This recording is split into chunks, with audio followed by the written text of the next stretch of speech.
24 April 1976 Sylhet স্টেডিয়ামের এক বিশাল জনসভায় সেনাপ্রধান ও উপপ্রধান সামরিক আইন প্রশাসক মেজর জেনারেল জিয়াউর রহমান বলেন, উপমহাদেশে শান্তি ও স্থিতিশীলতার জন্য বাংলাদেশে শান্তি ও স্থিতিশীলতা রক্ষা অপরিহার্য।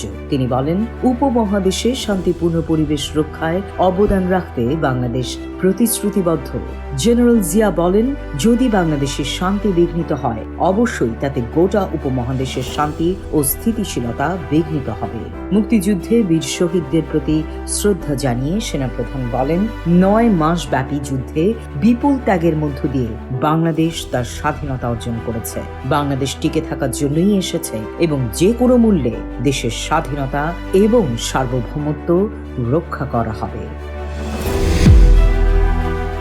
24 এপ্রিল 1978 সিলেট ও কুমিল্লা জেলার বিভিন্ন এলাকার একাধিক জনসভায় অংশ নিয়ে দেশবাসীর প্রতি জাতীয় অগ্রগতির জন্য সেবায় মন নিয়ে কাজ করার আহ্বান জানান প্রেসিডেন্ট জিয়াউর রহমান। তিনি বলেন, উন্নয়নের জন্য দেশব্যাপী আন্দোলনের সাফল্যের উপরই সাধারণ মানুষের অর্থনৈতিক কল্যাণ নির্ভর করছে। প্রেসিডেন্ট বলেন, অতীতে কি ঘটেছে সেদিকে পিছে ফিরে না তাকিয়ে দেশ গড়ার জন্য আমাদের অবশ্যই সামনের দিকে এগিয়ে যেতে হবে। বিশ্বের সব দেশের স্বাধীনতা অর্জনের পর পুনর্গঠন ও উন্নয়নের জন্য জনগণ জাতীয় প্রচেষ্টার মধ্য দিয়ে এগিয়ে যায়। তিনি বলেন, আমরা নিষ্ক্রিয় হয়ে বসে থাকতে পারি না। জাতীয় ঐক্যের শক্তিতে নিজেদের পায়ে দাঁড়ানোর জন্য আমাদের দৃঢ় প্রতিজ্ঞ হয়ে প্রচেষ্টা চালাতে হবে। আমাদের প্রিয় মাতৃভূমি গড়ে তোলার জন্য কঠোর পরিশ্রম করতে হবে এবং আমাদের বৃদ্ধি ও অভিজ্ঞতাকে যথাযথভাবে কাজে লাগাতে হবে।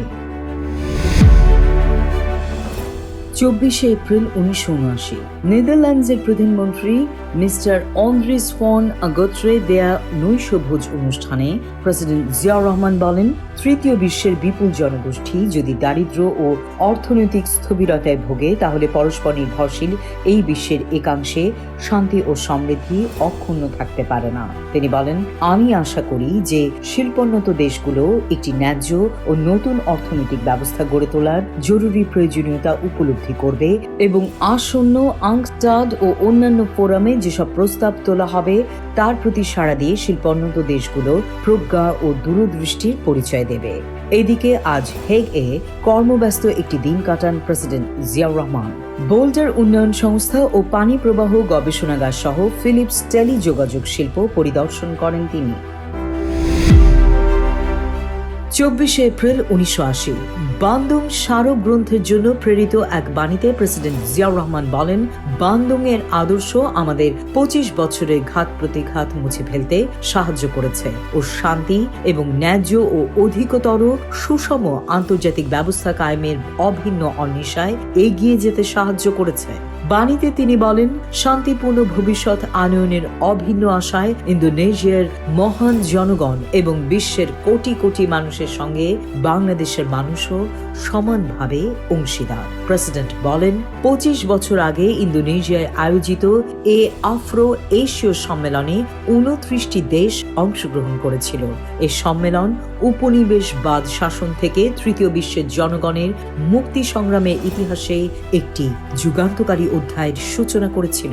এই সম্মেলন সমতা, স্বাধীনতা এবং ন্যায় বিচার ভিত্তিক একটি বিশ্ব ব্যবস্থা প্রতিষ্ঠার জন্য কাজ করেছিল। 24 এপ্রিল 1981 ইরান ইরাক যুদ্ধ বন্ধে ইসলামিক শান্তি কমিশনের একক সদস্য হিসেবে 2 দেশ সফর শুরু করেন প্রেসিডেন্ট জিয়াউর রহমান। কমিশনের চেয়ারম্যান আহমেদ সেকু তুরের অনুরোধে দেশ 2টি সফরে সম্মত হয়েছেন তিনি। এক ইশতেহারে বলা হয়েছে যে প্রেসিডেন্ট জিয়াউর রহমান ইরাক ও ইরানের প্রেসিডেন্টের কাছে সেকু তুরের পেশ করা সর্বশেষ শান্তি প্রস্তাব সম্পর্কে 2 দেশের নেতৃবৃন্দের মতামত গ্রহণ করবেন।